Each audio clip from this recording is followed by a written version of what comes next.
Hi, friends. Today we're going to read The Berenstain Bears and the Bully. Have you ever been bullied? Has anyone ever tried to maybe push you or take something that belonged to you, or maybe they just didn't say very nice things to you? Yeah, it's not very fun, is it? No, it makes you feel bad. So let's find out what happens to the Berenstain Bears and who is it that's getting bullied.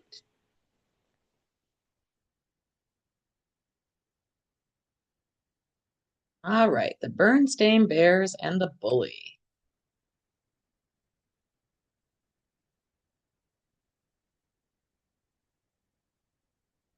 One day, Mama, Papa, and Brother Bear were busy in the yard when Sister Bear came home crying. Her face was scratched and dirty, and her clothes were torn. What happened to you? Asked Mama. Please tell us, said Papa. Brother couldn't believe how beat up Sister looked. Her jumper and blouse were torn, her face and fur were a mess, even her pink bow was drooping. Did you fall? Asked Mama. Sister shook her head no. Was there an accident? Asked Papa. Once again, she shook her head no. I can tell you what happened, said Brother. It looks to me like somebody beat her up. Beat her up? That's outrageous, Papa said. Who in the world would beat up a sweet cub like Sister? Asked Mama. A bully might, said Brother. Oh, look, she's crying. That's when Sister stopped crying, long enough to get the words out. But Brother's right, she sobbed. A no good, nasty, rotten bully beat me up, and for no reason. Just the thought of it made her so angry that she started to cry all over again. Mama and Papa helped Sister up the steps and into the house. After a drink of water, she calmed down enough to tell them what had happened. Lizzie, Queenie, and I were playing tag at the playground when this new cub, a no good bully named Tuffy, stuck out a foot and tripped me. So I got up and said, Why don't you watch where you put your feet? Before I knew what was happening, it was pow, bam, whammo. And I was flat on my back with this Tuffy character sitting on my chest, rubbing dirt in my face. Outrageous, roared Papa. Where's my hat? I'm going to go over to that playground and. Mama pulled Papa aside. You're going to do no such thing, she said. But something has to be done, Papa said. Indeed, it does, agreed Mama. But right now we have to take care of Sister. She turned to call, Brother, will you please get me a wet washcloth? Where's Brother? Don't know, said Sister. He was here one minute and the next he was gone. Oh, I think he went to the playground. Lizzie and Queenie were still at the playground when Brother got there. I've got a knuckle sandwich for some bully named Tuffy, he said. Where is he? Brother, said Lizzie, I think there's something you ought to.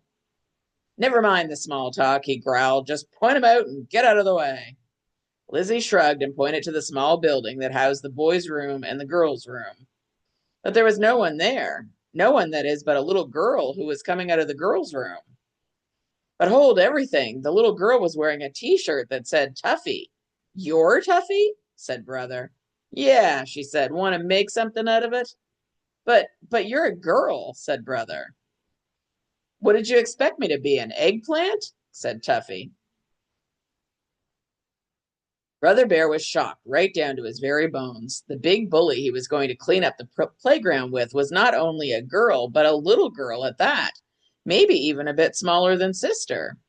When Lizzie and Queenie came over to watch, Tuffy figured out who Brother was.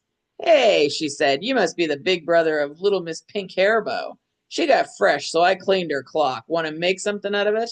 Oh, she thinks she's very tough, doesn't she? That was exactly what Brother wanted to do, but there was no way he could hit a girl.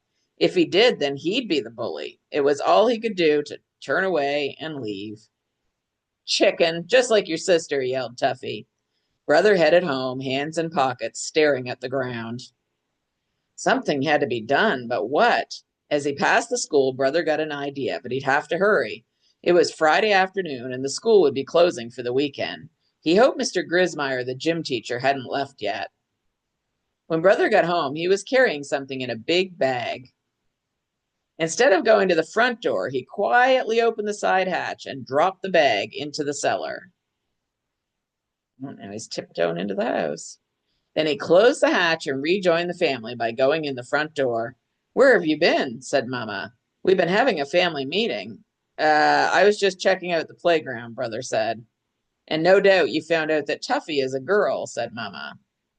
We've been discussing the situation and have pretty much decided that the best thing for sister to do is to simply avoid this awful Tuffy person. Then, too, you'll be at school and you can keep an eye on sister. What do you think of the plan? It's okay, said brother, but sister's the one that got beat up. What does she think? It's okay, I guess, said sister, but what I'd really like to do is punch that Tuffy's nose right through her face, then kick her in the shin, then knock her down, and now, sister, said Mama, we've been through all that. Good, thought brother. Sister and I are on the same wavelength. Uh-oh. Before dinner, brother passed sister a note. It said, important, meet me in the cellar at 7 o'clock. The first thing sister saw when she showed up for the secret meeting was one of Mama's big bags of dried beans sitting on a stool. There was a drawing of a face marked Tuffy taped to it, and brother was standing beside it holding the bag he'd gotten at school. He also had a book. What's this all about? Asked sister. It's all about that Tuffy character, and you're not getting beat up again, brother said. Sounds good so far, said sister. Mama's bag of beans is a punching bag, brother said. A punching bag named Tuffy, said sister. Perfect. She gave the beans a pretty good punch. Not bad, said brother. What's in the other bag? Asked sister. Boxing gloves, said brother. And this book is called The Art of Self-Defense. Where did you get all this stuff? Asked sister. From Mr. Grismeyer. I told him I had a friend who was having trouble with a bully. We got it just for the weekend. It goes back Monday morning. Then what are we waiting for? Sister said. Let's get started. Sister turned out to be a good student of the art of self-defense. With brother's help, she learned the left jab. Oh, she got brother. The right cross, the left hook, and the uppercut. She also learned to duck, and she punched Mama's dry beans silly.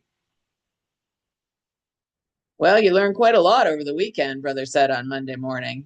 But there's something very important for you to remember. You still have to avoid Tuffy. She's a mean little thing. She was even ready to take me out. Don't worry, said sister. I can still feel where she socked me on the jaw. Sister did a good job of avoiding Tuffy. She avoided her all day Monday and all day Tuesday. But at recess on Wednesday, Tuffy did something so mean and nasty that sister had to do something. Tuffy was throwing stones at a baby bird that couldn't fly yet. Stop that, you bully, shouted sister. You'll hurt that baby bird. Well, if it isn't little Miss Pink Hairbow, said Tuffy. You know something? I'd much rather hurt you.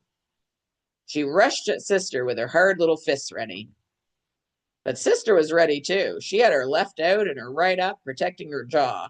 When Tuffy threw a hard right, sister ducked, then hit her square on the nose with a right cross. That quickly, Tuffy found herself sitting on the ground with a bloody nose. And almost that quickly, one of the recess teachers swooped down on sister and Tuffy, pulled them into school, and set them on the principal's discipline bench. Uh-oh, I think they're both in trouble. Sister's mind was a blurry mix of pride that she had protected the baby bird and shock that she was sitting on the principal's famous discipline bench. But she was even more shocked when she saw that Tuffy was crying. What are you crying about? I only hit you once, sister said. I'm not crying about that, said Tuffy. Then what are you crying about? Sister couldn't help wondering what could make a cub as tough and mean as Tuffy cry. If the principal tells my mom and dad about this, said Tuffy, I won't be able to sit down for a long time. Thought sister. Here's a cub who maybe gets hit a lot at home. Maybe that's why she likes to hit other cubs at school. But sister didn't think about that for long. She was too worried about what was going to happen to her. Mr. Honeycomb, the principal, was very strict about fighting. The way it turned out, one of the other recess teachers had seen the whole thing and told Mr. Honeycomb that sister was just trying to protect a baby bird. So Mr. Honeycomb let sister off with a warning. As for Tuffy, the principal didn't call in her parents, but she did lose a week of recess, and she had to visit the school psychologist twice a week for quite a while. Oh, so that was didn't turn out quite the way sister had thought, did it? She thought maybe she would be doing a good thing by learning to protect herself, and she tried. But sometimes when someone is mean like that, maybe there's a reason, right? And I think sister figured that out too. So at least the little girl, little bear cub girl, is getting some help. She's seeing someone and talking about her feelings instead of using her fists, right? And we all need to talk about our feelings, especially if they're big feelings that make us feel all jumbly inside. So I think that was a good idea. And I'm glad Sister protected the baby bird. What do you think? Is that what you would have done, or would you have done something different? Okay, well, I hope you have a great day, and I will see you again soon. Bye bye.